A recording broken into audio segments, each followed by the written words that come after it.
इसके उज्जैन के कुख्यात गैंगस्टर दुर्लभ कश्यप गैंग की एक बार फिर से हो रही है चर्चा। दुर्लभ कश्यप गैंग का वो गैंगस्टर जिसने उज्जैन के संदीपानी आश्रम के बाहर केकेसी गैंग के सरफराज को मारा था 32 चाकू मारने के बाद सोशल मीडिया पर लाइव आकर कर रहा था दुर्लभ कश्यप के बदले का ऐलान, जिसे उज्जैन पुलिस ने काली अंधेरी रात में दौड़ाकर पैरों में गोली मारकर जंगलों से किया था गिरफ्तार। वो कम उम्र का कुख्यात गैंगस्टर कुणाल डोरेमोन क्या आ रहा है जेल से बाहर? कौन है गैंगस्टर कुणाल डोरेमोन जिसके जेल से बाहर आने की हो रही है इतनी शिद्दत से चर्चा? नमस्कार, आप देख रहे हैं BTF न्यूज। दोस्तों, उज्जैन के कुख्यात गैंगस्टर दुर्लभ कश्यप की कहानी तो आपको याद होगी, जिसे बहुत कम उम्र में ही उज्जैन के हिल्लावाड़ी इलाके में रात के अंधेरे में चाकू से गोद कर शहनवाज गैंग ने मार डाला था। और उसे दुर्लभ कश्यप की हत्या का बदला लेने के लिए दुर्लभ कश्यप गैंग के बचे हुए बदमाश लगातार कोशिशें कर रहे थे और आए दिन सोशल मीडिया पर इसको लेकर उज्जैन के दुर्लभ कश्यप गैंग और केकेसी गैंग में संग्राम देखने को मिलता था, जिसे लेकर उज्जैन की पुलिस भी काफी परेशान रहती थी। और उज्जैन पुलिस के लिए उन दिनों ये दोनों ही गैंग परेशानी की सबसे बड़ी वजह बने हुए थे, क्योंकि सोशल मीडिया से लेकर हर जगह दुर्लभ कश्यप के बदले की चर्चा होती थी। और इसी बदले की चर्चा के बीच दोनों गैंगों में गैंग वॉर की स्थिति आए दिन बनी रहती थी। और गैंग वॉर के इसी डर के बीच एक दिन वो हुआ जिसका डर पुलिस और जनता को था। दुर्लभ कश्यप गैंग का कुणाल डोरेमोन उज्जैन के संदीपानी आश्रम के बाहर दुर्लभ कश्यप की हत्या का बदला लेने के लिए निकल पड़ा। और उस दिन वो हुआ जिसकी काफी लंबे समय से दुर्लभ कश्यप गैंग के बदमाश तलाश कर रहे थे। आज हम आपको उसी कुख्यात गैंगस्टर कुणाल डोरेमोन के बारे में बताएंगे, साथ ही दुर्लभ कश्यप गैंग के और भी कई ऐसे बदमाशों के बारे में बताएंगे जो दुर्लभ कश्यप की हत्या का बदला लेने के लिए आए दिन सोशल मीडिया पर इस तरह की हरकतें करते थे। दूसरी तरफ उसका राइवल गैंग केकेसी आज कहां पर है? सबसे पहले तो आप इस तस्वीर को ध्यान से देखिए। इस तस्वीर को शायद इससे पहले भी आपने कहीं ना कहीं किसी न किसी सोशल मीडिया के प्लेटफॉर्म पर जरूर देखा होगा।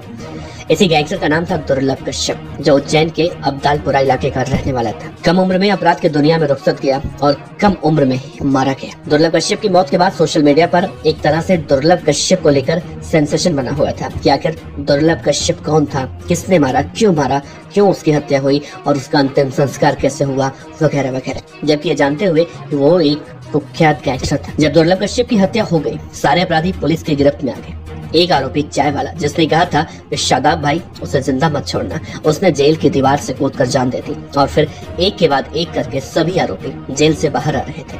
तो दुर्लभ कश्यप की गैंग के बदमाशों को ये बातें अच्छी नहीं लग रही थी और आए दिन दुर्लभ के बदले की खातिर प्लानिंग करने लगे। तभी एक दिन इस पूरे मामले का मुख्य आरोपी, जिसे दुर्लभ कश्यप ने सबसे पहले अपने कट्टे से गोली मारी थी, शहनवाज खान, उसकी जमानत जेल से हो गई। और उसने कोर्ट में ये कहा कि दुर्लभ कश्यप ने जो गोली उसे मारी थी वो उसके गले में आज भी फंसी हुई है। वो बाहर आ गया तो दुर्लभ गैंग ये बात बर्दाश्त नहीं कर पाया और फिर गैंग के मेंबर कुणाल विलोडिया और फिर डोरेमोन ने दुर्लभ कश्यप की हत्या का तथाकथित रूप से बदला लेने के लिए शहनवाज गैंग के सरफराज को मारने की प्लानिंग करने लगा। और एक दिन उसे मौका भी मिला। जगह थी उज्जैन के संदीपानी आश्रम की सड़क। सरफराज मोटरसाइकिल से अपनी गर्लफ्रेंड के साथ टशनबाजी कर रहा था और तभी पहले से घात लगाकर बैठे कुणाल डोरेमोन ने अचानक सरफराज पर चाकुओं से हमला कर दिया। ये हमला इतना घातक था कि डोरेमोन ने सरफराज को इसके बाद 22 बार चाकुओं से वार किया। उसने कसम खा रखी थी कि उसके गुरु दुर्लभ कश्यप को इस गैंग ने 36 बार मारा था, तो वो भी 36 बार मारेगा। लेकिन 22 बार वॉर करने के बाद सरफराज की गैंग के बदमाश मौके पर आ गए तो कुणाल डोरेमोन वहां से भाग गया। लेकिन जैसे ही ये खबर निकलकर सामने आई कि कुणाल डोरेमोन ने दुर्लभ कश्यप की मौत का बदला ले लिया, तो दुर्लभ कश्यप के समर्थक उसे चाहने लगे। और शाम होते होते कुणाल डोरेमोन इंस्टा पर लाइव आया और उसने लाइव आकर कहा कि सरफराज की हत्या करने के लिए उसने इस कांड को अंजाम दिया है। फिर क्या, उज्जैन पुलिस के हाथ पैर फूल गए और फिर शुरू हुआ कुणाल को गिरफ्तार करने के लिए पुलिस का कॉम्बिंग। पुलिस कुणाल डोरेमोन को खोज रही थी, लेकिन वो पुलिस को चकमा दे रहा था। तभी पुलिस को कुणाल डोरेमोन का एक वीडियो फिर से मिला, जिसमें वो ये कह रहा था कि वो 26 तारीख को उज्जैन आ रहा है और शहनवाज गैंग को धमकी दे रहा था। और जैसे ही उसने उज्जैन की धरती पर कदम रखा, पुलिस ने उसे चारों खाने चित कर दिया। उसके पैरों में गोली मारकर उसे गिरफ्तार कर लिया और मौजूदा वक्त में वो उज्जैन के भैरवगढ़ जेल में सजा काट रहा है। लेकिन अब खबर सामने आ रही है कि कुणाल डोरेमोन जेल से बाहर आ रहा है और उसका जेल से एक बातचीत का वीडियो क्लिप भी सोशल मीडिया पर वायरल हो रहा है, जिसमें वो गैंग के एक बदमाश पीयूष बॉक्सर से बात कर रहा है। ध्यान देने वाली बात तो ये है कि दुर्लभ कश्यप गैंग के ऐसे कई बदमाश हैं जिनकी उम्र तो बहुत कम है, लेकिन उनके वारदात करने के तौर तरीके दिल्ली के नीरज भवाना और लॉरेंस बिश्नोई से भी ज्यादा खतरनाक है।